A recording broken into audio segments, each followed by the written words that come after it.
think overall, the quality was very good. I think we had 13 meetings over the past 2 days, and I would say a high proportion of those were extremely focused. I think that the attendees we spoke to were extremely clear with what they wanted. In some instances, because this is new to us, some of the people who we see was probably were a little bit on the extreme of what we do. But in fairness, they were quite clear. So there was no time wasting. Some of our meetings were only 15 minutes, for instance, but we didn't need that time.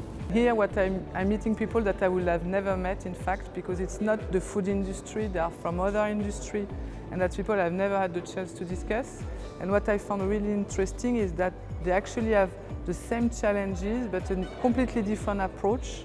And that's, for me, I'm learning a lot more than actually talking to food competitors or people which have exactly the same challenge.